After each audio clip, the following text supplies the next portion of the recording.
Good morning, everybody. Welcome to today's 1Mby1M Strategy Roundtable for Entrepreneurs. 1M1M, as you know, is the first global virtual accelerator in the world. We run it out of Silicon Valley, but we work with entrepreneurs from all over the world. Our mission is to help 1 million entrepreneurs reach $1 million and beyond in annual revenue, build $1 trillion in global GDP, and 10 million jobs. In support of that mission, we do these free mentoring roundtables week after week after week and year after year after year. This is our 357th session, and it's been a fascinating journey. The event is being recorded. You will have the recording available after the session. If you are live tweeting the show today, please use hashtag 1M1M. And you can follow us on Twitter at 1Mby1M and at Stromana. These are channels through which we publish a tremendous amount of very rich, very inspiring, informative, educational content. So by all means, follow that, use that as your learning channels. The 1M1M Roundtable channel on YouTube is also a great learning platform. What we have there are recordings of all our prior sessions, and you would be able to access that as well as other video content. There's a great series of short videos. So, you know, just dig around and see what captures your fancy. These are our call-in instructions. The access code here is wrong. We'll give that to you later. We're not ready for call-in yet. However, just want to underscore the fact that this is a roundtable. We want everybody to participate. So we will put up this slide later on when we are ready for call-ins. In the meantime, the public chat is wide open. So set your chat to send to all participants, and by all means participate, because we want to hear from everybody in the room. We're going to start our meeting today with a conversation with David Ciccarelli, founder and CEO of Voices.com. David, welcome. It's great to have you here. Thank you. Yeah, thank you so much. I hope everyone can hear me okay, and I'm really glad to be on the call today and share maybe a little bit about our story and some of the wisdom that was spoken into my life, and hopefully I can pass that on to others as they make their decisions about how to build their own companies. Great. Well, tell us first about Voices.com. What do you do? Yeah, in a nutshell, Voices is an online marketplace. We help business people find voice actors. You know, those people who do voices on YouTube videos and Kickstarter campaigns, app preview videos, and even something as simple as a phone system. Mostly a lot of entrepreneurs, creative people who work in marketing agencies and so forth come to the website to search for, and then they audition and ultimately hire a voice actor to bring that script to life. And in the end, they get an audio recording of what their production that they can use however they want to use it, anywhere in the world. And what was the genesis of the idea? How did you get to this particular idea? Yeah, great question. You know, it started out when I graduated from an audio engineering school. I opened up a small recording studio, actually, in our hometown, and got my name in the local newspaper on my birthday, really introducing this recording studio to the business community. And it wasn't long before, what I didn't realize at the time was Stephanie, who's now my wife and co-founder in the company, her mom actually read the newspaper article, cut it out, and left it for her on her bed. You see, Stephanie was a classically trained singer. She would sing at weddings and funerals and special events, and her mom suggested she should come down to the studio and record her repertoire, her favorite songs that she would sing, and use that as marketing collateral. So she came down and we hit it off, and I guess the short form is that we ultimately got engaged and married and now have 4 wonderful children. But along that journey, we realized that she was great as a talent and myself as an engineer, but what if we could pivot into launching a website that would soon be the home to 250,000 freelance voice actors all around the world. And so we put up at the time a very primitive website. It was not the best looking, but it attracted voice talent, independent producers as well too, but a lot of voice talent that spoke French or German or Spanish or did celebrity impersonations or really just had great sounding voices. And they asked, can I be featured on your website? And so this responding to the demand in the market, you know, first by recognizing that we could do voiceovers ourselves in the local geographic market, but then and leading to putting up a website that soon attracted other freelancers from around the world. That was the aha moment, was, well, maybe we should get out of the production ourselves and instead operate what's a true, you know, two-sided marketplace. Yeah, a true marketplace, exactly. So I think that goes to show you that, you know, whatever you start out with, you know, and oftentimes that idea that you have when you start out, it's not necessarily going to be the same thing that you're doing 5 years from now. There's going to be all kinds of twists and turns as you pivot and better understand who your customers are and how best you can serve them. David, do you have a video icon next to your name, and would you like to put your camera on so we can see you? I do not have a video icon next to my name, but might be able to try that. Okay, well, never mind then. Forget it. Yep. So let's double-click down on you know, the journey. How did you get the business off the ground? You know, was there investors involved? Was it friends and family? Was it your own hard-earned savings? How did you get the business going? Well, the first, you know, from the recording studio, my father gratefully co-signed a loan. It was a $15,000 loan that I used to buy equipment to get the recording studio up and running.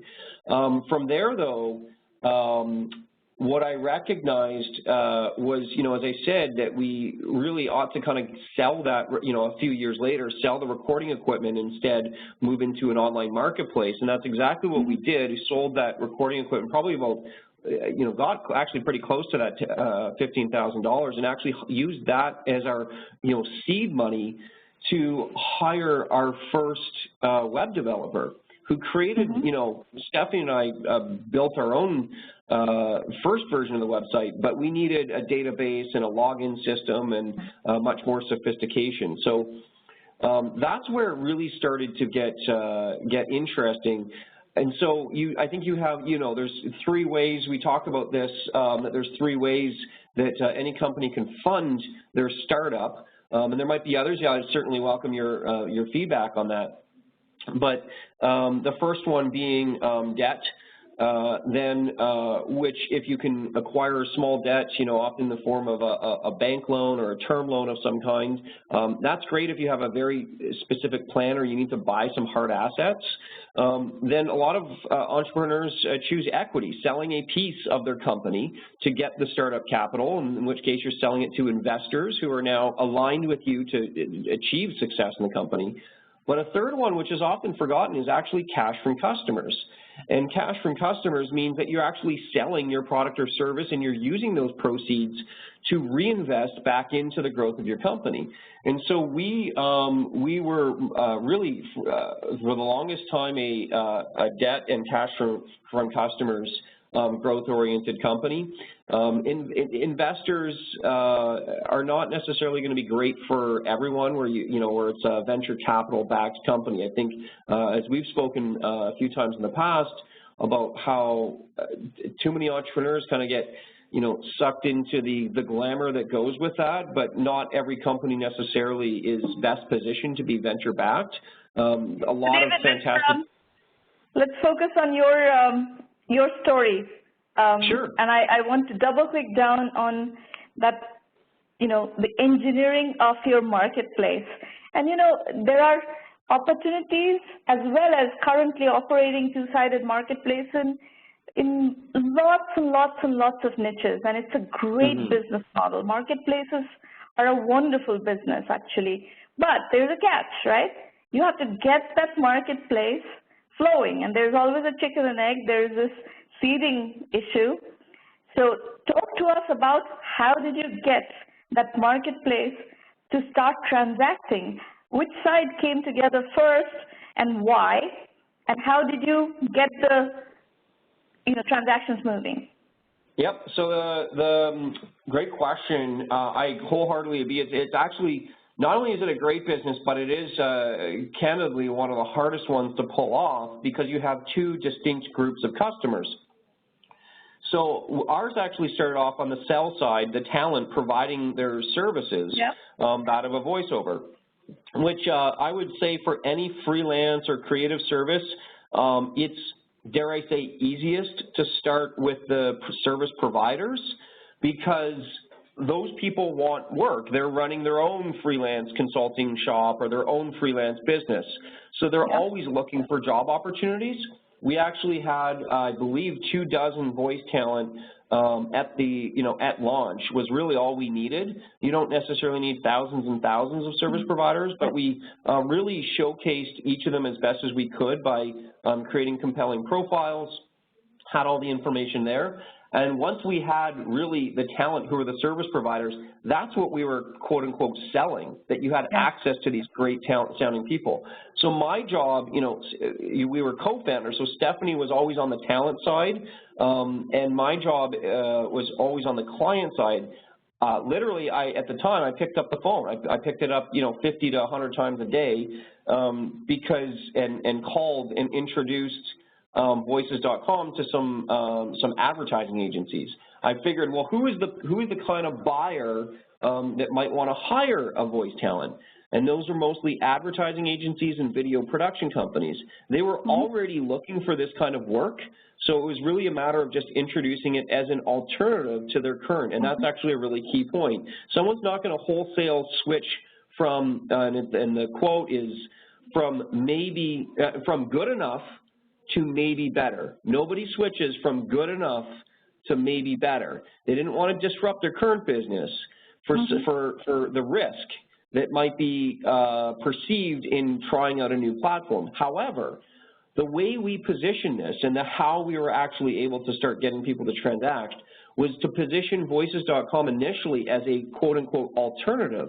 We said, look, we understand your existing relationships and the way you want to work, but the next time you're in between a rock and a hard place, the next time you can't find somebody who speaks French and is in New York City that needs to get the job done tomorrow, come to voices.com, see if you can find somebody there. And that was such a great entry point to start winning people's hearts over, to really kind of come off as the savior, the knight in shining armor when they were in a tough spot. And they thought, oh, if you were able to come through in that situation, I bet you have great talent kind of for all my other use cases or applications. I might as well give you a try there as well. And David, where did the first, 20 or so voice talents that you seeded the marketplace with come from? How did you find them? Was there personal contacts? No, at the time, in fact, there was some inbound, but truthfully, Stephanie, and again, this is going to date us a little bit, we started in 2005, and Stephanie had actually, at the time, a big source. I mean, Google, was around, but a big source online was the Yahoo directory. And the Yahoo directory, for those who won't remember it, was basically a Craigslist for everything, and it was a directory of links. And you could drill down this directory from the top level to something very specific like voice talent. And there was, I think, maybe 100 people that had websites at the time. And so that's what she did. She emailed them one at a time and invited them to join voices.com, and that's how we got that initial seed. So, folks in the audience, let me underscore one thing that we hear universally from people who have successfully managed to get two-sided marketplaces going in various niches. Typically, it is the sell side that wants to join a marketplace first because they are looking for marketing avenues. And here also we're talking about voice talent looking for marketing avenues, and this is true in many, many, many other niches that we have seen. We have had some case studies here during the roundtables, but also lots of them in the Entrepreneur Journey series on the blog as well as in the curriculum. So this is one thing that if you, take nothing else away from this program, today's program, remember this one piece of insight is the sell side comes more readily than the buy side. Absolutely. Okay. David, somewhere along the way, you learned that there's an enterprise business to be built on this. Talk to us about that. How did you find out that opportunity, and how did you then, act upon it, and how did that business blossom for you? Well, at the time, we had about 100,000 users on the platform. Nowadays, there's almost 500,000. So a couple years ago, there was enough notoriety. We had great results in search engines. We were marketing on Google. That, at the time, we probably got about 100 people, 50 to 100 people signing up every day. And we actually got an email, two email in the same day. And when things kind of come in pairs and triplicates, you tend to ears perk up and you pay attention a little bit more because there might be a trend here. Maybe there's an event that's occurring. And both emails came from Fortune 500 companies. So of significant size that basically said the same thing. We found your website. We had found a talent on your website. We'd really like to work with you. However, due to corporate compliance, we need you to sign on to our vendors list, fill out an application form. They also both wanted us to sign a terms of service, their terms of service, not our terms of service. And finally, when it came to payment, they didn't have a corporate credit card. They insisted that we would need to, they would send us a purchase order, and we would need to invoice them, and then they would wire us the money. So these were all different situations we just frankly hadn't contemplated beforehand, but because we realized, wow, okay, there's definitely something going on here. And I mean, the takeaway is, and it's not like we tried to, this was like the first time tapping into the market. We just didn't understand why it was so non-responsive up to that point. But because we were trying to basically fit a round peg into a square hole, which was to make an enterprise-sized client use a self-service platform, use it with and make a payment with a credit card. It's just not how they think, and it's not how they work. So instead, we need to flip that on its head. Rather than make them use our buying process, we need to adapt to their procurement process. How do we get on their vendors list? How do we ensure that we filled out the appropriate paperwork so that they can even do business with us? So once we had that insight, now we're able to move up market from small businesses to larger and larger enterprises and global organizations and even governments, because that's how they buy as well. Yeah. And what do? You still, to fulfill those contracts, you still use your platform to source the talent and so forth, and then staff those contracts by using your own marketplace, but they don't use the marketplace. They work with you more as a client relations kind of way. Correct. Yep, correct. So we refer to that team as the professional services team. So, if you think of the two paths, and they're really just two different levels of service. In the end, you're getting a voiceover recording that's recorded by a professional voice talent.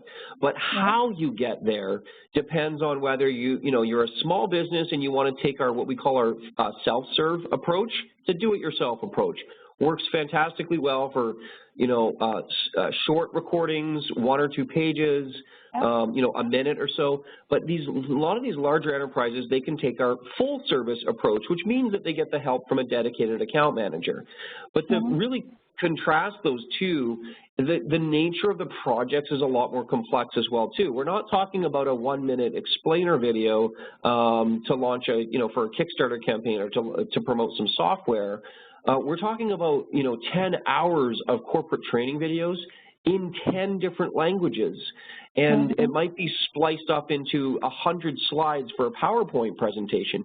So now there's literally 100 hours of audio content that needs to be produced. So with all of those moving parts, it really does benefit from the help of an account manager just to oversee that and make sure that the deadlines are being hit appropriately. So those are really what we view as kind of two service levels or two paths to get the same work done.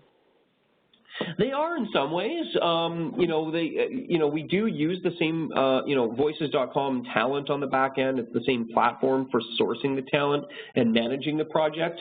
We just find often with the large enterprise business, they are less cost sensitive, but they're more time sensitive. Like deadlines are more important than saving a few $100s or even a few thousands, shockingly. They just need the work done, and they've been given a budget to work with, and as long as we can come in under budget, then they're going to be thrilled with the results. So you're right, it is slightly different business models. How do you handle the payments to the talent? Because in your regular marketplace, I imagine the talent gets paid rapidly because these are small projects. You probably hold the money in escrow and release it as soon as the project is finished. But large companies have payment terms that could be 45 days, could be 60 days, could be 90 days. How does the talent react to that or operate within that? We actually assume the credit risk. So I'm glad you're bringing this up because it's not well known within even our industry that we do a credit check on the company ahead of time, so we have limits and thresholds of how much risk we're willing to assume. For instance, there was a $47,000 deal that would never go through on somebody's credit card. That's just not something you're going to run through an online platform. It was with a very large tech company. We were comfortable with the risk. We'd worked with them smaller, so we extended the credit. Now, once the work is done, we actually pay out the talent. So before we even have the cash. Sometimes we'll get a small deposit up front, but from the company, but we will pay out the talent when the work is done according to the regular schedule, which is on a weekly basis. So as soon as the files are approved, we pay them out. Then it's our accounts receivable team. It's their responsibility to follow up with the clients on a timely basis and ensure that we actually receive the funds. So there is some risk that comes along with doing business with larger entities, but obviously the payoffs are there because I wouldn't call it risk, David. I would call it more cash flow management challenges. I think the risk would actually be lower. Well, I suppose. I mean, there's definitely a couple ways to look at it. I mean, there's an assumption that just because a company is bigger, that they aren't a credit risk. Well, we saw, in the financial crisis, there was all kinds of companies that just stopped paying, or they took a really long time to pay. A lot of small manufacturers that had anything related to the automotive industry stopped paying. So I think it's more of an indication of how much exposure you're willing to assume in order, and can you even facilitate the cash challenges, but it's a very astute point that it really is, and maybe it's, again, I like how you put that, it's more appropriately said as it's a cash management challenge.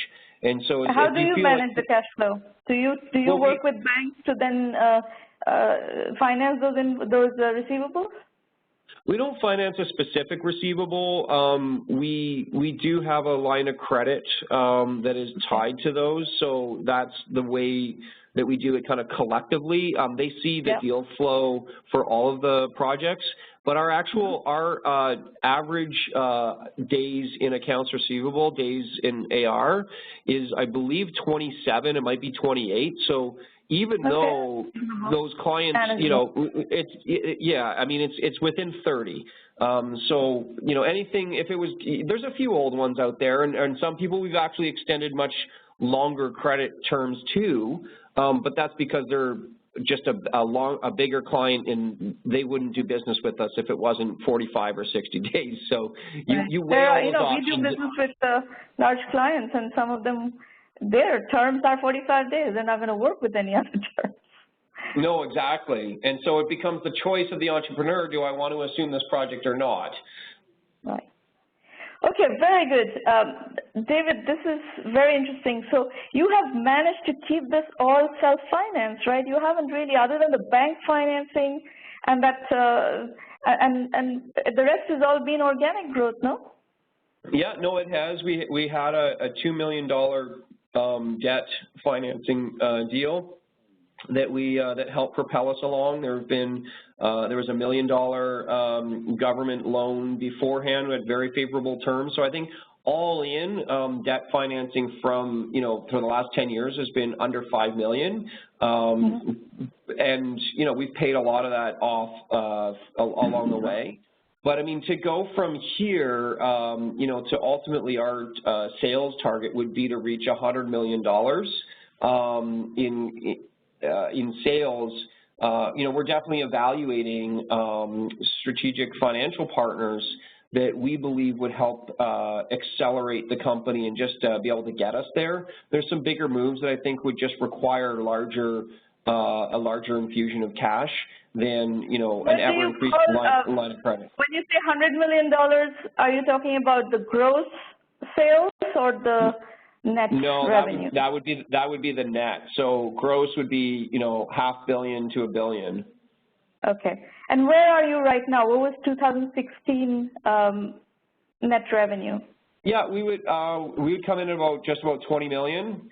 So so growing 5x from here over the next 5 years definitely seems doable because that's the trajectory that we're on. And I know when there's no problem with raising financing at this point either. This kind of level of validation, this kind of market traction, it's a fully functioning transacting marketplace. So financing this should not be a problem.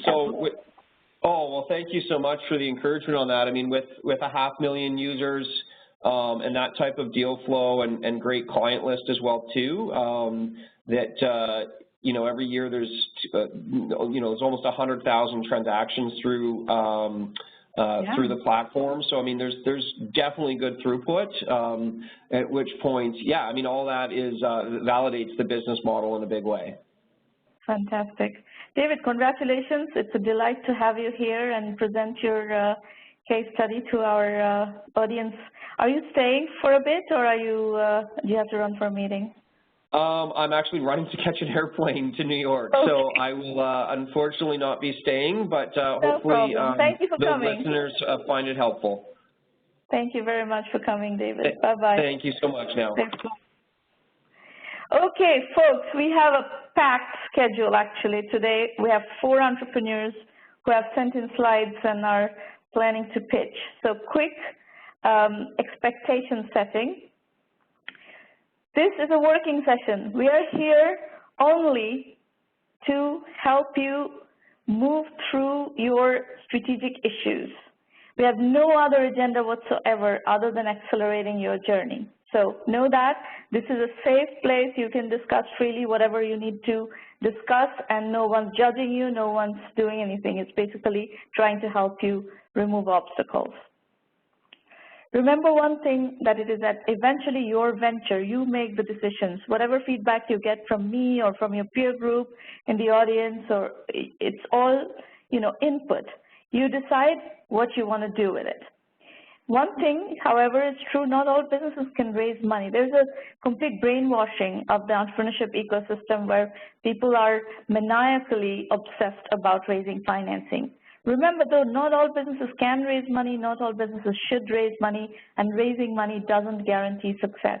At 1M1M, we actually do help you raise money, but there's a whole process to that. You have to be fundable before we can introduce you to investors, which we would be delighted to do, but you have to have the goods with which we can get a financing round done. So there's a lot of learning involved. First-time entrepreneurship is a lot of learning, and our goal here is to accelerate that learning. Can you learn entrepreneurship outside of 1M1M? Of course you can, but it will take you longer if you don't do it shepherded by somebody who has done it before, some organization that has done it before. you're going to have to put together that whole learning cycle. And what we have done here is we've tried to accelerate that process and bringing you together with people like David and 750 other entrepreneurs who have done it successfully before, so that you can stand on the shoulders of them and of us. And as I said before, if you're not pitching, please participate.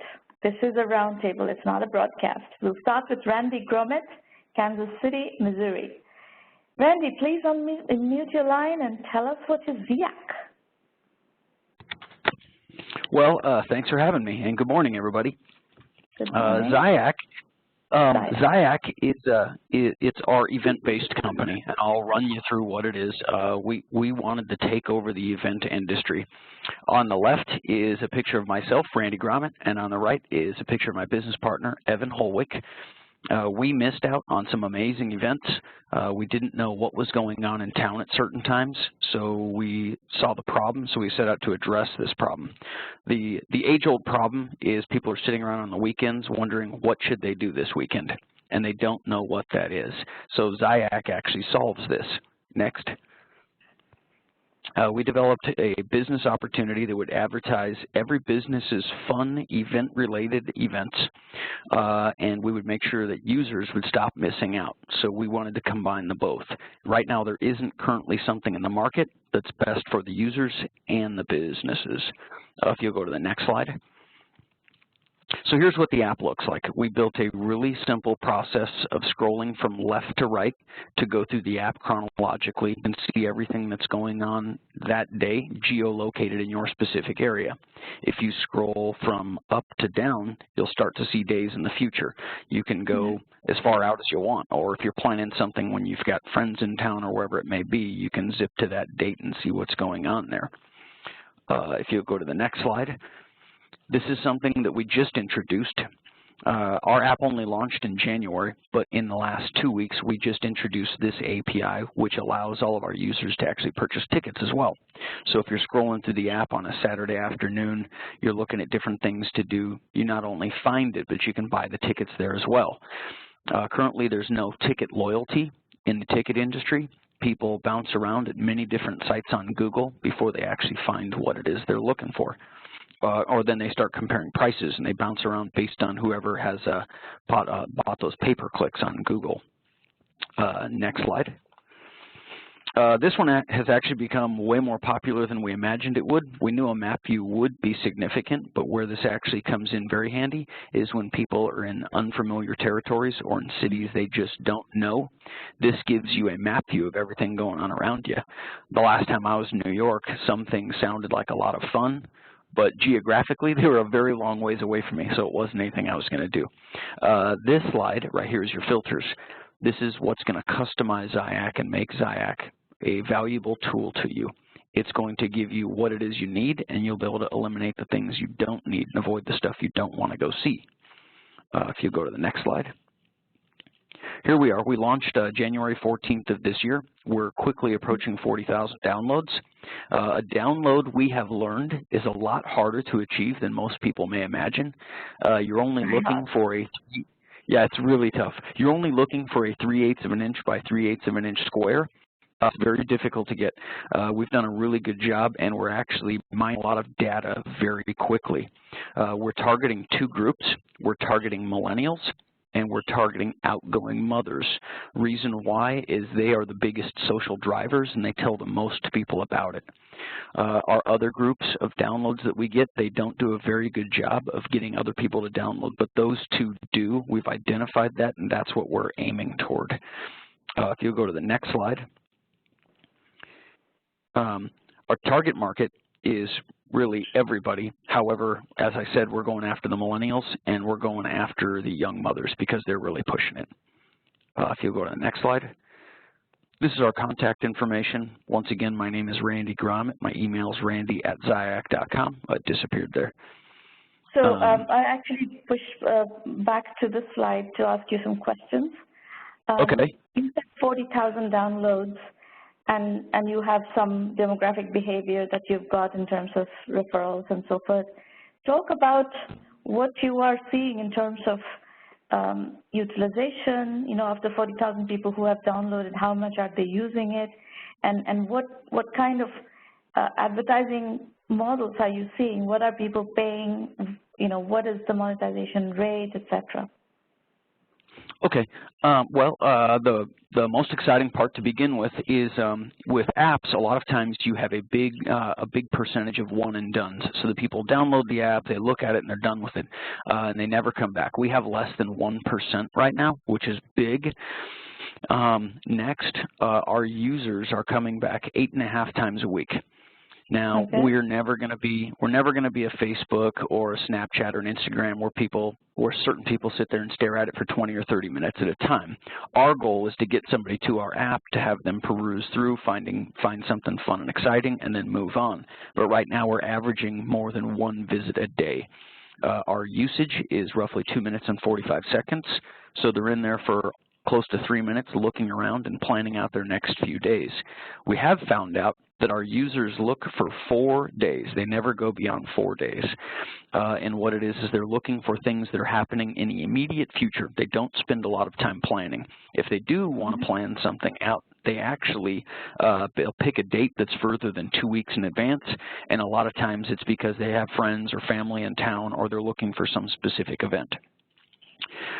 So we're gathering that data, and it really is interesting to see who comes back and what kind of events and things are actually driving the app. And what kind of revenue have you generated? Okay, so and now this is tough, and you'll see our revenue model in just a couple of minutes. Our revenue model is on the back page. It's the very last page, I believe. One more back, or one more forward. There we go. So we actually built something that would be the low-cost provider in advertising. We wanted to build a business model that was extremely simple. We wanted to cater directly to users looking for fun. And that's for free, so users use the app for free.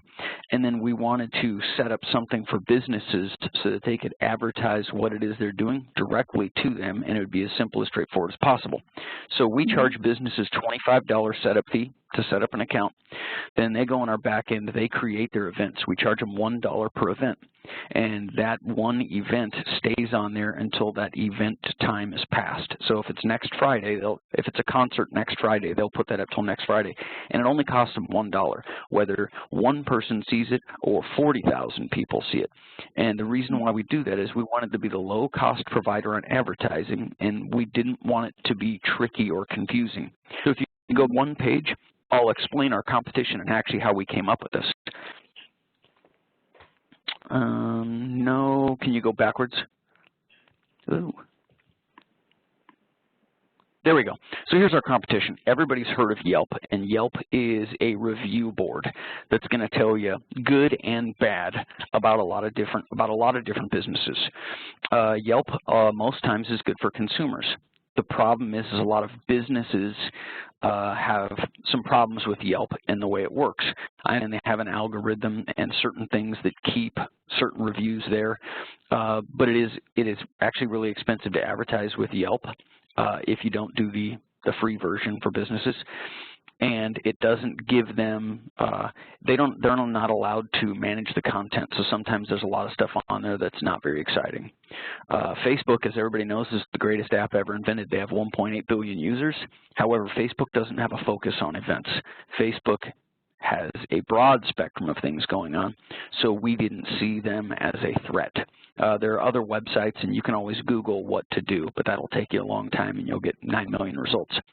Groupon has done a fantastic job with the one-day specials and the daily deals. Now, that's actually great for consumers. Businesses have trouble with it because it's hard to monetize it, because Groupon actually does get paid pretty handsomely for what it is they do. So what we wanted to build is we want to build something that gets them to as many consumers, yet there's not a revenue split. Eventbrite, which you guys actually use to sell the tickets for this event, they have a pretty good business model, and they have a lot of things out there. The issue that we see with Eventbrite and why they don't have the usership that they could is all of their content is free and anybody can post anything. So to a certain extent, it's become a Craigslist of different things that are going on there. If you look at Eventbrite in the Bay Area today, there's about 900 conferences. It's actually about 100 of them that are posted 9 times. So we wanted to build something that's just sending people to fun, yet inexpensive enough that every business will jump on it and advertise there. Okay. So here's what we do have left. We were talking about fundraising with David, and you hit on it a couple times earlier. We're private equity. We went out and sold all these shares. We've sold 80,000 of the shares. We've raised a little over $700,000 now, which is actually a really tough job. Our shares are $22 each, so 20% of the company is still available. And right now, we're working on securing some of the much larger clients. We're working with 2 different airlines. We're trying to see who we can hook up first. We're working with 3 different hotel chains. And we're working with a couple of big sports venues to see if we could lock them in. So really we're working on a lot of different things, and as you were talking to David, it's all about sales because you have to be able to sell your way to a profit right now, and that's what we're working on. What is your question? Mine? Yeah. None. We're looking for investors, and I wanted to make sure everybody knew what it was we were doing. All right. Very good. Good luck with your investment then. Hey, I appreciate it. You're welcome. Raution Jaiswal. Hello. You're up next. Yeah. Plano, Hi. Texas. That's right. Thank you. Go ahead. All right. So just want to start with, all right, slide number, let's say, just 1 second, let me put this up.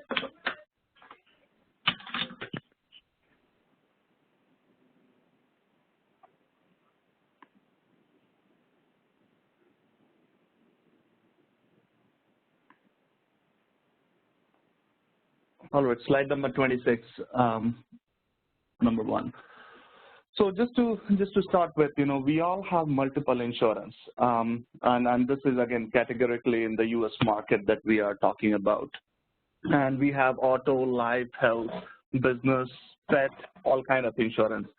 And we necessarily do not buy all of them from the same provider.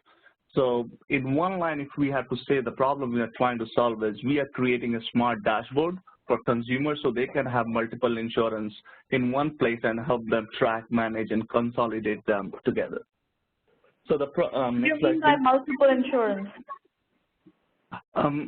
So you have a health insurance, you have an auto insurance, and you have life insurance. So usually people have more than one insurance that we manage on a regular basis. So why do I need them all on the same page? It's not like I need to look at them all the time, and I don't need to look at them together. Why is this a value proposition? What problem are you solving? Absolutely. So the problem we are trying to solve here is we look at each of them individually. That's the problem, is we are not looking at them as an optimized portfolio of risk management for individuals.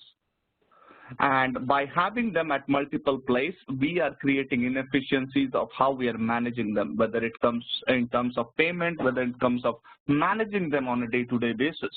Because I don't manage insurance on a day-to-day basis. So that so I'm just kind of giving you a consumer perspective.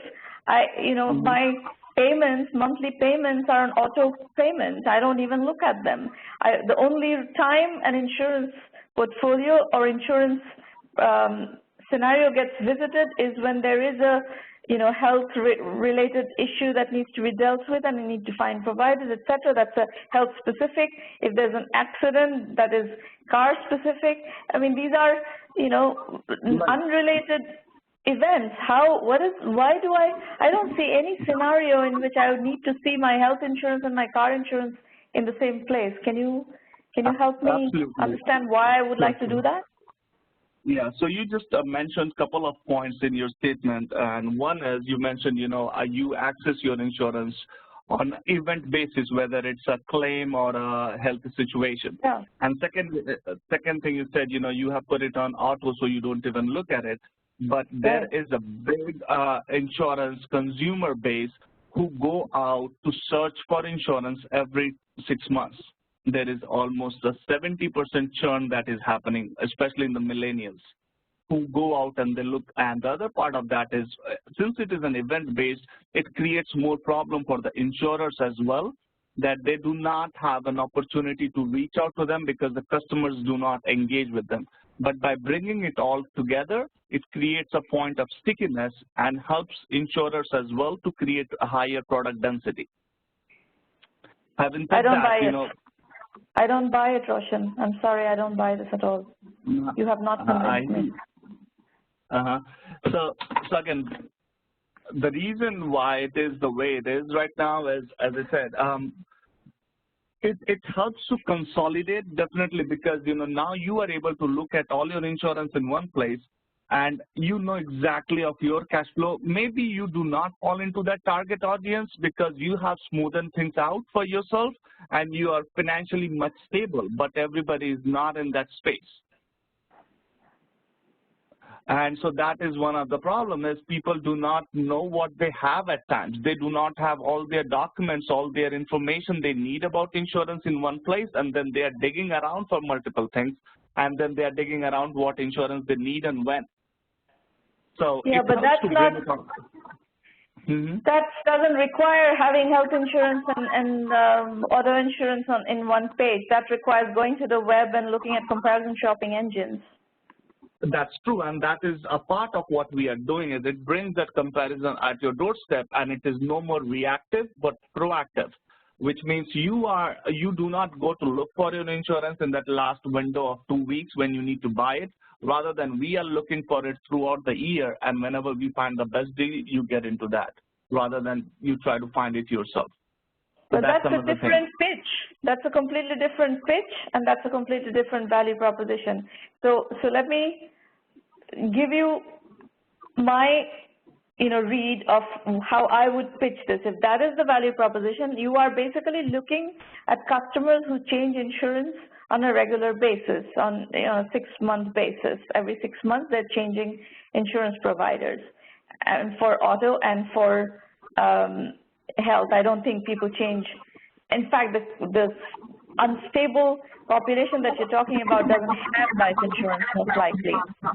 Right. And life insurance is not. We're talking about auto and, hold on, we're talking about auto and health, and you're talking about people who need to change that every 6 months, and you have a way of being able to proactively search for their best options every 6 months, and basically giving them what are their options on a regular basis. That's what you're trying to sell. Well, it's a marketplace for sure, but I think where we are trying to derive is a much higher value proposition, which is not only, okay, how do you get a better value, but also looking at, had you left dollar on the table? Because people buy insurance based on what they know rather than everything they should know to buy insurance. So this will also create that awareness opportunity. Have you looked at all the discounts you can get today, which unless you are on our platform, we will not be able to help you with that. That's another piece. Again, other piece is giving them all the visualization tools to understand what they should be buying. So, you move to a city, you don't know what is the right insurance. We give you indicators, what is that average in that zip code or in that city, then you know where you need to fit in terms of insurance purchase. So it's a lot of things that you are getting, and it is all because it can be consolidated in one place. So to say in the least word, I think it is kind of a mint of insurance, where it is definitely being an aggregator of bringing all your insurance in one place, but then trying to add more value through analytics as well as through upsell and resale for insurance. So again, it's a triangle of consumer being on the benefit side, but also the insurance company is leveraging from this platform as well. Okay. All right, and I see a few comments here. People are, so we'll come to those comments in a bit. Yeah, you can interact with the audience after your presentation. You can interact with the audience. So finish the presentation. What is the business model? What are you looking at? All right. So back to the solution as we were talking about, we'll talk about the product in a second here. As I said, dashboard, reminders, analytics are primarily our main push at this point. We are building interfaces with the insurance company and the brokers, so we can also be that rating agency where we are giving the rates and the quotes for insurance for the product to the consumer as well. But go to the next slide, slide 30. As you can see, slide 30, yeah, thanks. So as you can see from the customer to the agent side, there is benefit on both elements, which is the better customer experience. It's seamless. They don't have to understand 4 or 5 insurance portals, payments and everything. Definitely a better ROI because it's a detailed analysis of what you are getting, what kind of discounts you can get, how can you bundle it together. We are being your concierge for that. And on the agent side, definitely increase the product density. You don't know if that particular customer needs a jewelry insurance. You don't know if they have a pet they need, but bringing them here definitely creates that opportunity because of all the social media plugins that you can look at that larger pie of what you can sell to them. And that definitely helps in the customer insight. Next slide. As we have here, the business model is primarily SaaS, where we are giving the product for the agents and the insurance company to build upon, and definitely add for some of them who are not participating in that, and being a platform to create that opportunity of having everything in one place is what we're looking at. So how does that work? How does that work if I have a, let's say I'm a car insurance agent. I'm going to give this software as a service product to my customers, and are you assuming that I also sell health insurance? Not necessarily, right? Not necessarily. You will we will have to look at what products is in your portfolio that you sell. You may be selling auto and home both, but with the current customer, you just have auto. It creates an opportunity to sell home or but you're talking about a dashboard on the consumer side. The consumer is not going to have 15 dashboards. That's not going to be helpful. No, it's going to be one dashboard.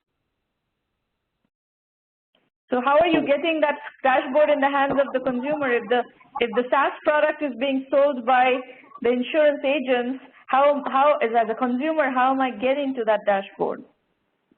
So it's basically a login, and so once you are able to log in, the insurance company or the broker is not selling it. They are promoting this, right? And they say, okay, go and log into this and use this platform to upload all your information.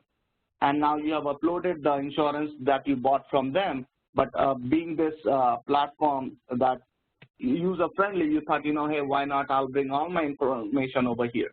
So that's how it creates that stickiness, is now you have all your insurance in one place.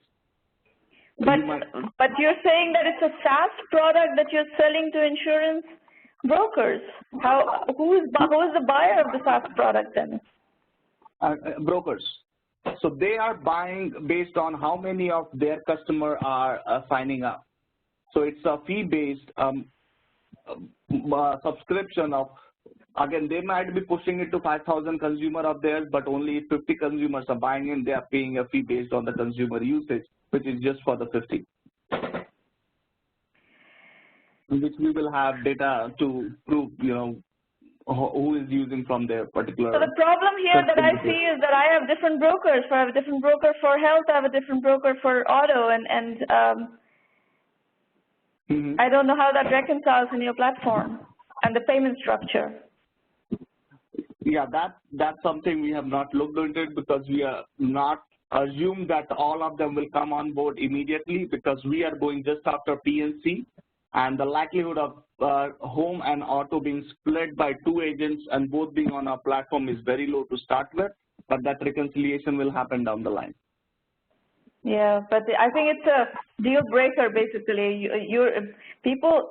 I think you have a lot of gaps, a lot of holes in your thinking here, Raution. I think this needs to be thought through much more clearly on whether this actually works or not. Before you build anything, I would suggest that you really think it through. I don't know if you've already built anything or where you are, but I wouldn't jump into this business with both feet based on what you presented. I'm not sold on this concept. We have already launched the MVP and it's in beta 2.0 right now. We have more than 100 customers on the portal who are using this. And they're paid? No, these are the consumers, so insurance users. But where is the validation? Your game plan? The consumer is not going to pay. It's the brokers that are going to pay. What is the validation that brokers are willing to pay for this? Yeah, so we are in talk with them, but nothing has been signed at this point. Okay, Raution, I'm sure you hear in my voice the skepticism, so I'm uncomfortable with what you're proposing. No, I understand. And we will not get everyone we speak to on the same side, so it's okay. And it's good to have the voices from the other side. Well, the one that matters is whether brokers are willing to pay or not and willing to use your platform. That's the only voice that really matters. The rest doesn't matter. Right.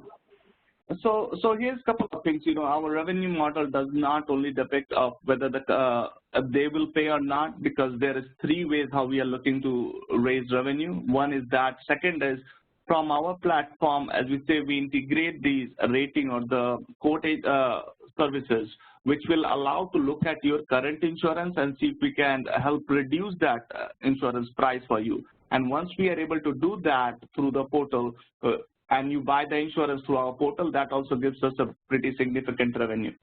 So that's another one. But then you have to do consumer marketing to get the people to come on your website, come sign up. That's true. That's a very expensive proposition. And that's why, that's not the one we are looking at. But again, what it does, it helps us to have a plan B in terms of how do we go about it if the plan A does not work out completely. Yeah. Okay, well, learn the market. I hope you immerse yourself in the market and find some angle to do this. But so far, there are too many question marks for me. Good luck, Raution. Yeah, no, thank you. Appreciate that. Deep Barot, you're up next. Hi there, everyone. Can everyone hear me okay? Hello? Yes. Okay. So my name is Deep, and I am the founder and CEO of Uhome, which aims to be a local lifestyle and analytics platform. We have a basic version of our prototype actually up live on uhomelocal.com if anybody is interested.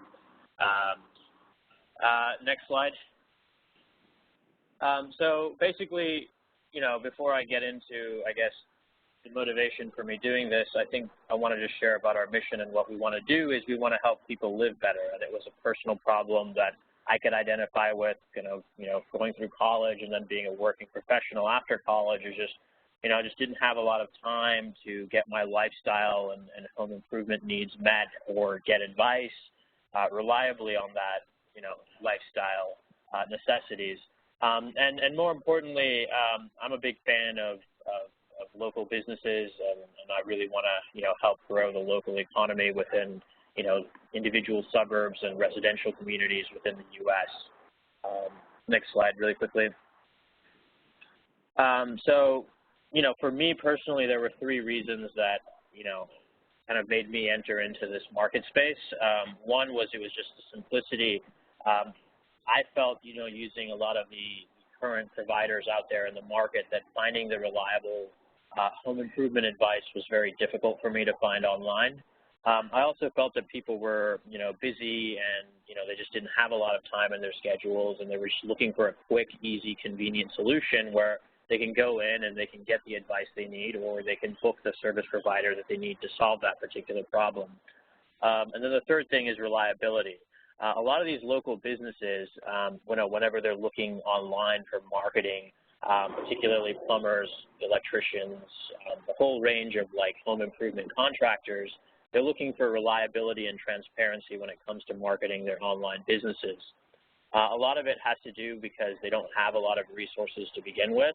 A lot of these are, one-man shops, like a individual contractors, and you know, they need to find leads in order to ultimately get the bread and butter for their family every day. So a combination of reliability, convenience, and simplicity were the three main, I guess, reasons for me, you know, looking at the market.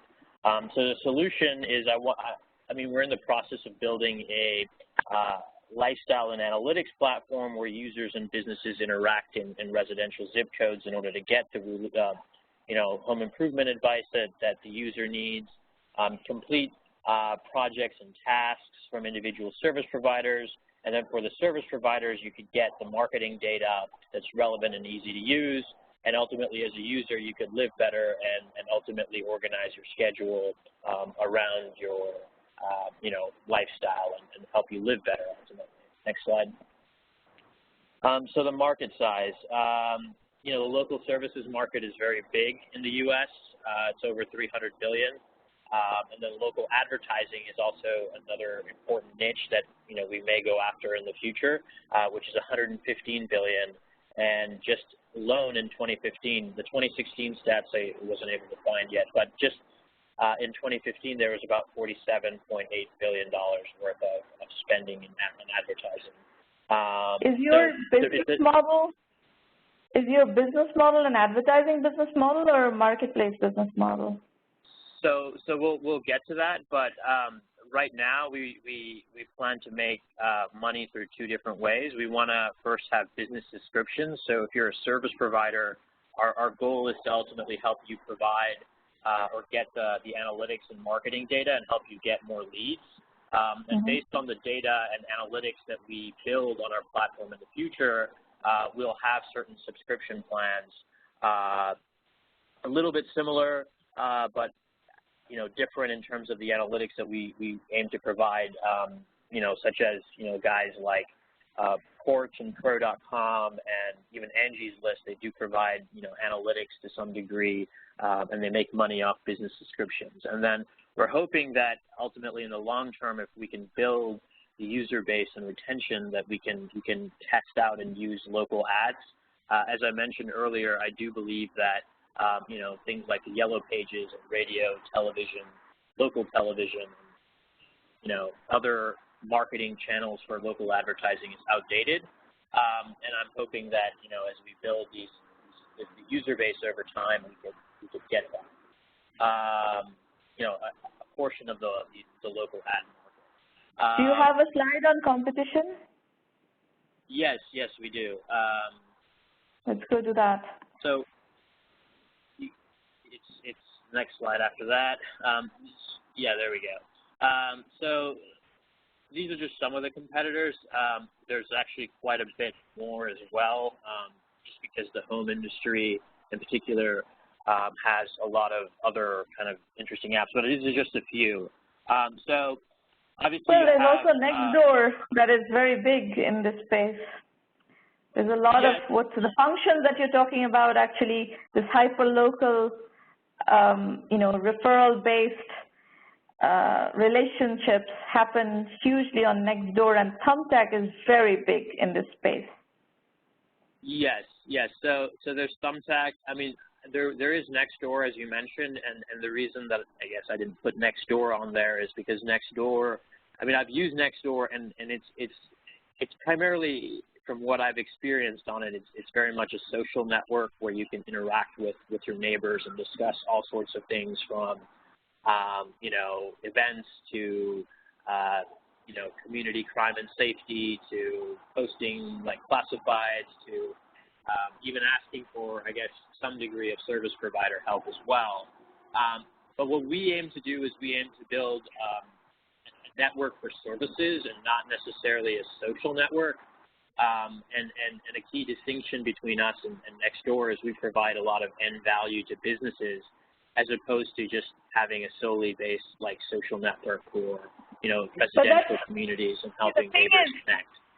The advantage of a Nextdoor or a Thumbtack is they've brought a lot of consumers together on those platforms, and there are different interaction models, but in terms of getting recommendations, those work very well, actually.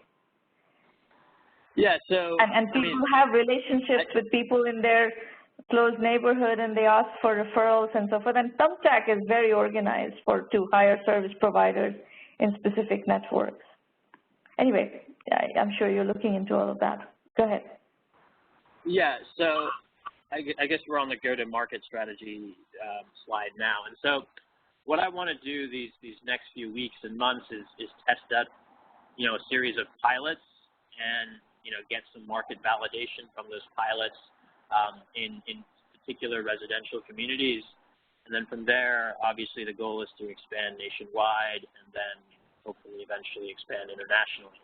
But going back to your, original point about Thumbtack, I think a lot of what makes us, better than Thumbtack and even better than a lot of these existing competitors is we have a lot of those features that Thumbtack simply, from a user experience perspective, just doesn't provide. And I, part of the reason why I even started this was because I had a bad user experience on a site like Thumbtack, where a lot of the leads that I came in never responded to,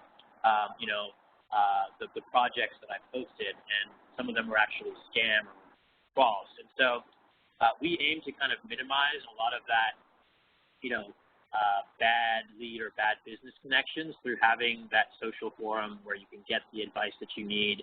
We actually verify the service providers that we want to bring onto our platform through a lot of other business accreditations and widgets and badges. And I'll go back to that slide where you see the user, like the product interface slide I think I had, where we can kind of see, for the service provider perspective, they have to go through a series of different accreditations and verifications to see that they're reliable before they even book. So in addition to having those multiple features, I think that because we have a very easy to use, user-friendly interface and actually log in and sign up, I think we can scale this model and we're cost effective. I mean, I think that we can provide this analytics, low-cost advertising and marketing to the targeted audiences for a very minimum cost. So these are very, very expensive businesses to build. And you would have a very difficult time getting financing for them unless you show very high degree of traction without financing. So these kind of businesses tend to be chicken and egg, and especially where you have these dominant players like the Thumbtacks and Nextdoors and Angie's List and so forth, coming in as a small player, new player into those markets, and expecting to be able to raise a huge amount of financing without showing huge amount of traction up front tend to be very difficult. Yeah, and I can see where you're coming from, and even guys like Nextdoor and Thumbtack that had a significant amount of financing before they got the product. Yeah, they did get financing, and they have, but the market has already got these very large competitors that are very heavily funded. So now you are, and they came at a different time. Now we're in 2017, and the appetite for these kinds of businesses is not the same. Yeah, I mean, I see where you're saying, and I think that hopefully I would be able to produce a game changer kind of in this space. I think that you're going to have to produce a game changer before you raise financing. You're going to have to show evidence that you have a game changer coming together that people will then growth finance. What I'm saying is don't expect that investors are going to write big checks for you to build your game changer. You're going to have to prove that you have a game changer that is already working before people are going to finance you. That's the problem. Right. I see what you're saying. And I think that's kind of the challenge that honestly the venture is facing at the moment is kind of how to approach the financing strategy from here on out. And I think that's one of the reasons why I wanted to kind of hear your perspective. So far, it's been completely bootstrapped. There's been no external. If you can somehow bootstrap this to, proving that you do have a game changer, then you have a shot at making this happen. If you cannot find a path to bootstrapping your way to establishing that you have a game changer in your hands, this is going to be impossible to finance. Yeah. All right, Deep, good luck. Well, we can talk more after I think I have to do one more entrepreneur pitch, and then we can go to Q&A after that again. Yeah, sounds good. Thank you very much. You're very welcome. Firoz Ahmed, have you been able to dial in? You're sending me private messages asking for technical support. I can't anchor this call and provide you with technical support. I have limited capacity for multitasking, and this isn't one of them. So, are you on the call?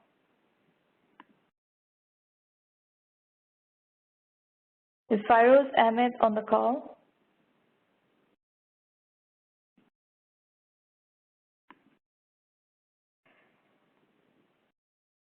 No? What's happening? Okay, we're going to skip through. If you're not on the call, we can't do your pitch.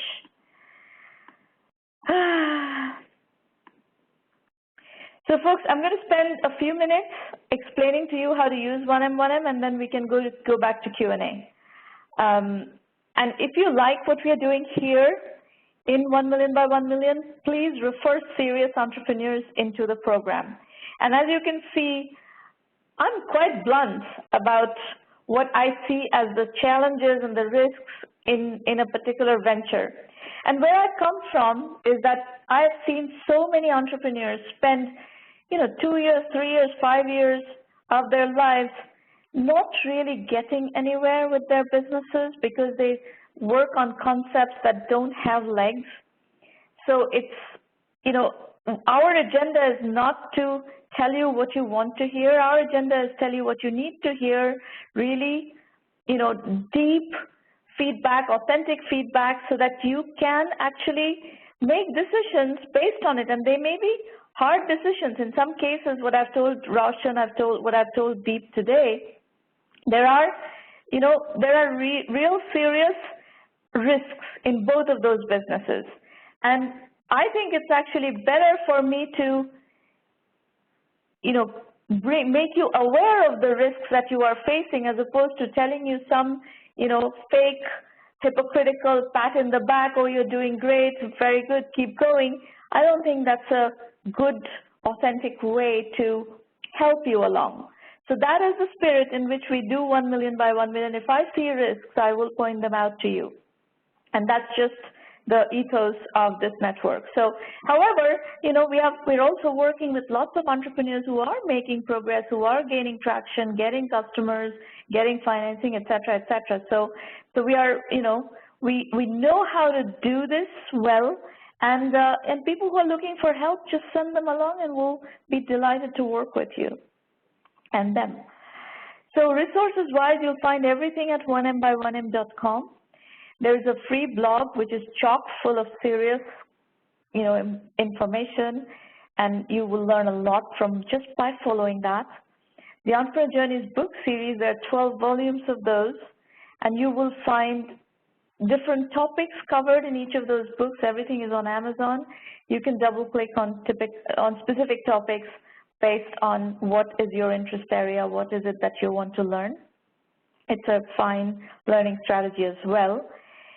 These roundtables happen every week. This is the 357th session, so thousands and thousands of people are coming to these roundtables on a regular basis. The full acceleration program from 1M1M is our 1M1M Premium program, where we offer you extensive methodology guidance. We have a full online curriculum. We help you with business development. We introduce you to customers all the time. And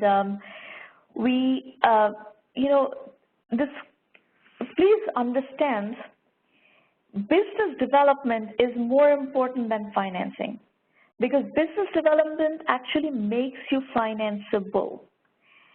Whereas chasing financing at the cost of business development, at the cost of chasing customers, is really not a good strategy. And this is something that we hammer into you in our program. Very recently, one of our premium members, it's a company in India that does that has a marketplace, actually a marketplace for custom designed products, and they have a lot of vendors on that system. And the company has been in 1M1M for a little while. We kind of decided that the company would scale faster and grow better if we focus on the corporate business. So corporations looking for reward gifts and so forth that are custom, maybe monogrammed gifts or stuff like that, that's a business that is going to scale faster. So we business towards that particular segment, and it's done well. And then I introduced them to a partner that's a much larger corporate gifting and corporate rewards platform company. Within a couple of days, they got the partnership going, and within 3 days, they started receiving 5 corporate orders a day. And that kind of business development, whether it's partnerships or customer acquisition, we emphasize a lot on in the program, because all that makes you more and more financeable in the event that you are interested in raising financing. So philosophy-wise, I wanted to highlight that. And in your journeys, in your entrepreneurial journey, try to keep that in mind: customers, customers, customers, and whatever biz dev deals that help you acquire customers more readily are incredibly valuable. Then we have these private roundtables, very similar format to these, but where we do the project-based consulting. So that is the strategy consulting. You could call it mentoring, you could call it coaching, whatever, but that is the project-based interactive work. And we help you with financing. Of course we help you with financing, but financing is a complex process that you will need to understand what is involved in financing, what do you need to qualify for financing, and we teach you all that. We help you accelerate your learning on all that so that you don't go see 25 people and get rejected by all 25. That is not how to raise financing. You have to have a certain set of goods, so to speak, before you would be able to do a successful funding round. And you have to learn all that. We will coach you through all that. There's lots of curriculum material to learn all that. So that's just the way it is. And as I said earlier, you can learn all this on your own. This is just an acceleration strategy. 1M1M can be an accelerated learning process for you, and a network where you can connect with a lot of people who would potentially be able to accelerate your process as well. The other thing that we do very effectively is get coverage on what you're doing so that the market becomes aware of what you are looking for, what you're doing, what you're offering, what your value proposition is. And that's incredibly powerful. We have a tremendous clout in the media. Folks, you can ask questions. Just type in your questions in the public chat and I'll pick them up as soon as I'm done with this. There's a set of questions under the 1M1M self-assessment navigation tab on the website that you should ask yourselves. It's free. This is a questionnaire that is freely available on the website. These are the kinds of questions investors would ask you. You are the first and the most important investor in your venture. Ask yourselves these questions and try to answer them. If you get stuck on any methodology point, you can sign up for 1M1M Basic and just use the curriculum to plug those knowledge gaps so that you're able to create a strategy, a defensible strategy, a successful strategy for your business. And that's absolutely vital.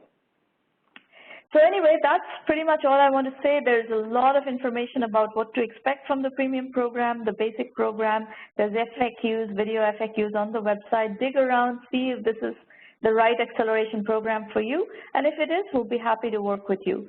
Remember one thing, we work with a lot of successful entrepreneurs whose journeys basically light your way. There are over 750 successful entrepreneurs, and you met one of them today in this roundtable, but there are over 750 of these, including 50+ unicorn companies, lots of bootstrap success stories, 400+ venture-funded entrepreneurs whose case studies, whose journeys are part of the curriculum, part of our online video lectures and case study-based program.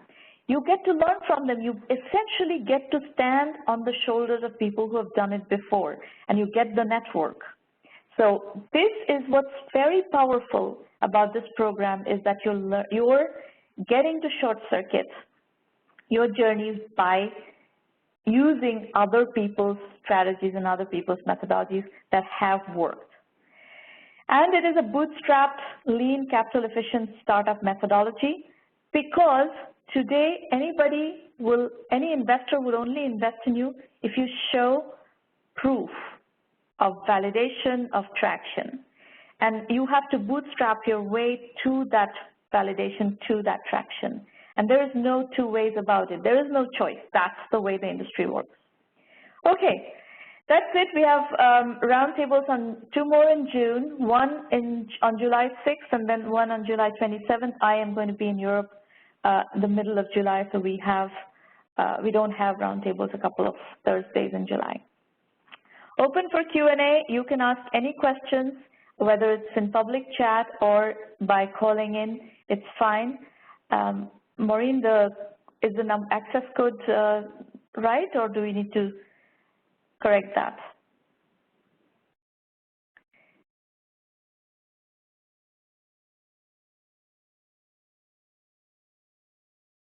Suman Mahapatra, you can ask your question.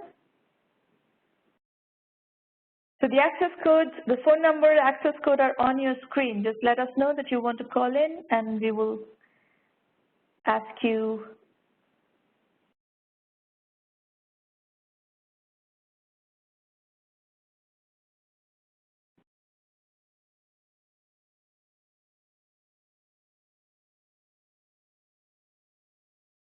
Somebody, Duck Dealer, is asking, I'm interested in one of your ideas combining Italian design and Indian craftsmanship. Could you educate on what's the next course of action? Next course of action is you need to develop the business. You need to develop the concept into a business plan and then start developing the business. And if you don't know how to develop an idea into a business plan, then you need to join the program, and I'll be happy to teach you how to do that. There's a full curriculum. You can start with 1M1M Basic and start learning how to take an idea and turn it into a strategy. And if you want actual direct coaching on projects, join the premium program and follow the procedure of the program. Maureen is pointing out that the access code on the screen is wrong, folks. We are very sorry for this error. The phone number is 650-479-3208. The access code is 661-315-462. Please feel free to dial in using those numbers. Deep Barot is asking, hi there, going back to my pitch, I was wondering what advice you have regarding the financing strategy of Uhome. Deep, you have to bootstrap your way to validation and traction, the only kind of financing available at this stage, given your situation as friends and family. There's no other financing option available.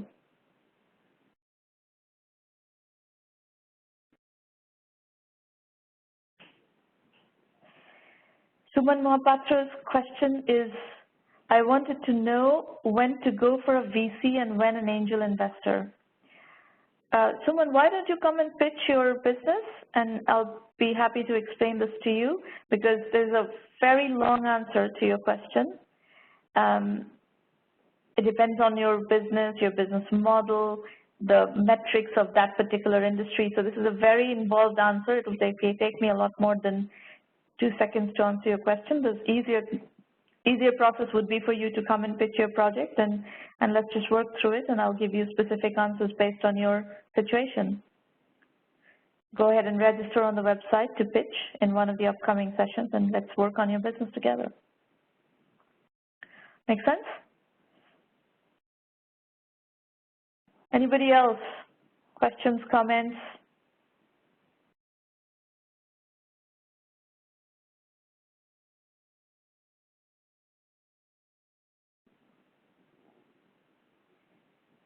Deep Barot has another question. What would be the right time to approach investors?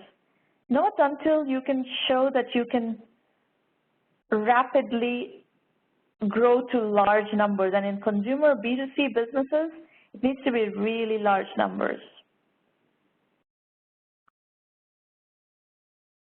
You need to show that you have cracked the code on high velocity customer acquisition and that customers are transacting on your platform. That dealer is asking, what if you don't have any technical skills? Is that a disadvantage? Look, there are non-technical founders who have built very successful businesses. Is it more advantageous to be a technical founder if you're trying to build a technology or technology-enabled service business? Yes, of course. But is it impossible to build a business if you do not have technical skills? No. Deep Barot, won't that require some degree of financing? Chicken and egg problem, Deep. The market is not going to give you that financing without validation. Until you prove to them that you have something game-changing that warrants financing, and anybody experienced, any smart investor just by looking at your proposition will know that this is a very expensive business to build. So they're not going to get into this business until you show them a game plan or a path to very serious traction and some really game-changing concepts. I did not see that today. And what you presented is not a fundable scenario.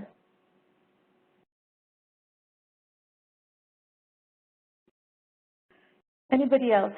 Questions, comments, roadblocks, issues that you want to discuss? While you're typing in more questions, let me introduce you to Irina Patterson. Irina will be happy to answer your questions about the 1M1M program. Irina at 1Mby1M.com.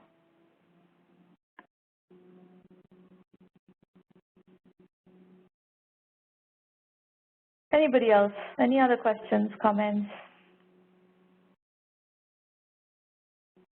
No?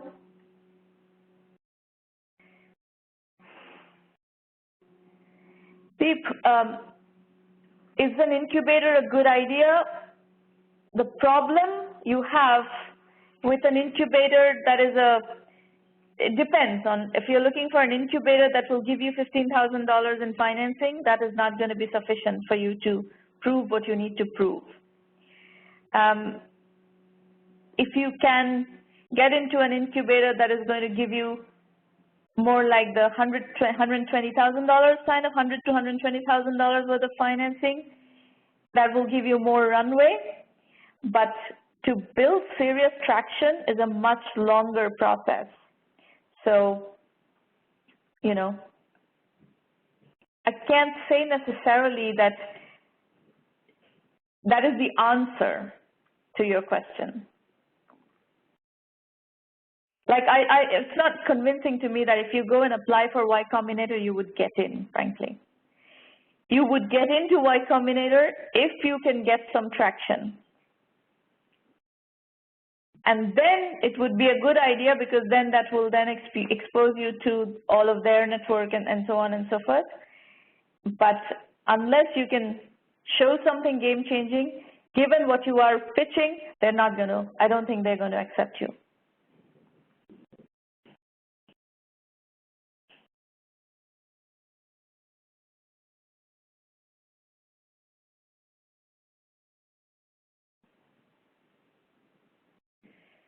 Okay, there's a lot of stuff. Let me read through what's come into the public chat. One moment. Anindita Das, thanks for all your help and support that you're giving to all entrepreneurs who don't have a business idea, just studying coaching with the idea of offering coaching to expatriates. My market niche would be expatriates out of India wanting coaching for life, career, relationships. Okay. Raution is saying Insured Mine is free for users. Okay, you're basically talking about your business.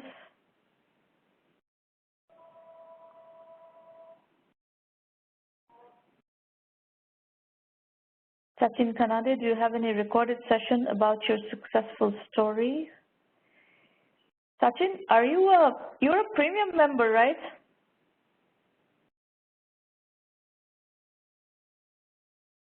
So if you go into the there are recordings of every single premium session available in the private roundtable recordings. So you can go trace companies that are, successful companies in the program and look at their coaching sessions through the private roundtables.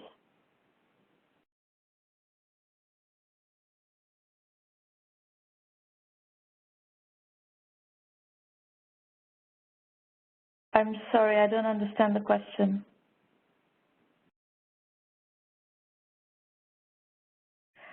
Oh, you're asking about my entrepreneurial journey, Sachin. Is that what you're asking for? No, there is no recorded session.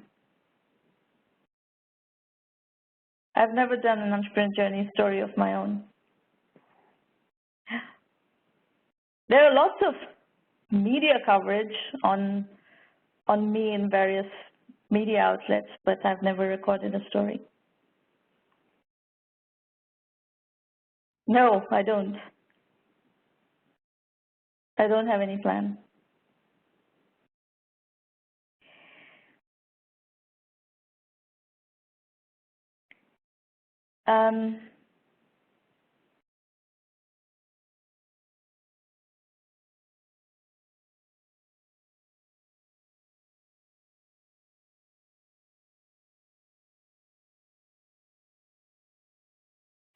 So Sachin, one place you could look is in the Entrepreneur Journeys book series. One of the books, I did an intro that actually talks a bit more about my story. So that's probably the most obvious place where you would be able to find some of my story in a bit more systematic format. And that book is, I think it's the Indian edition of the Entrepreneur Journeys Volume 1 is what I did that for. The publisher wanted that, and I remember writing a story for them. Sanjay, I worked on Acid Investor Pitch, and currently I've been asked to work on Demo. Who has asked you to work on Demo, Sanjay?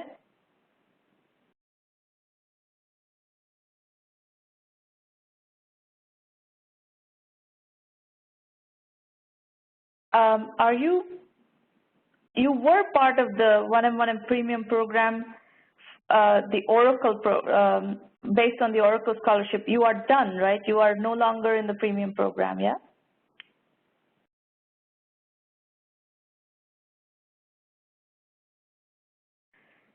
So I really don't have visibility into why Susan has asked you to work for a demo. That's an Oracle internal decision on what they advise people to do after they're done with their 1M1M scholarship. So I frankly have no idea why Susan has asked you to do that, and you should ask Susan what is the game plan. I can't comment on this.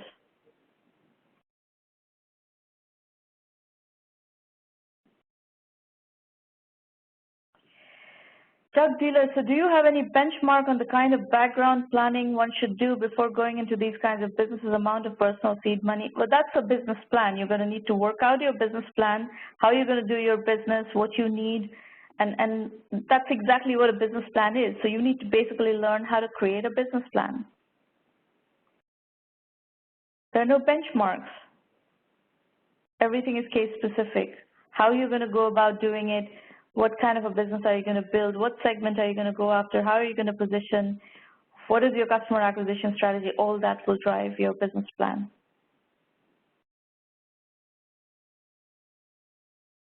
Anybody else? Any other questions, comments?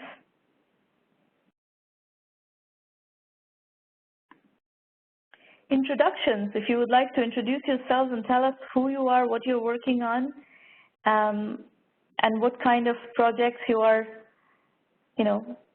building, that would be very interesting.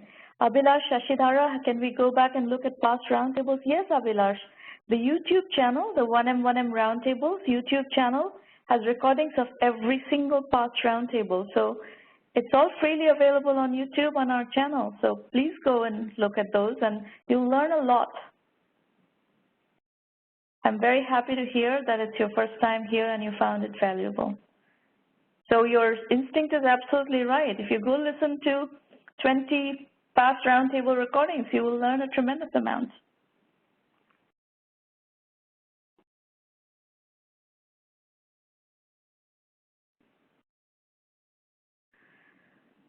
In your experience, Ramana, is there a market for my idea coaching for expatriates Indians? It depends on who's coaching, what are you coaching about, who you are, what value you are bringing. There's like, you know, a million questions on this that I have to consider before answering your question. So again, my answer to you is the same as to everybody who's asking me off the cuff feedback.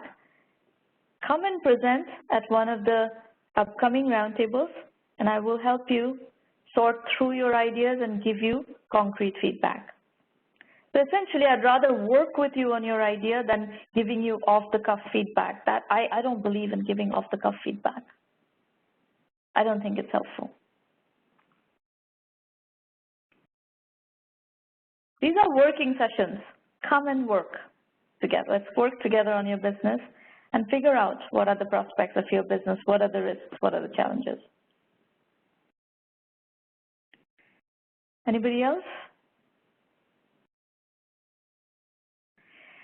All right, folks, we are a bit over time. We are 7 minutes over time. Let's wrap up today and meet back here next week. And I look forward to continue to work with you.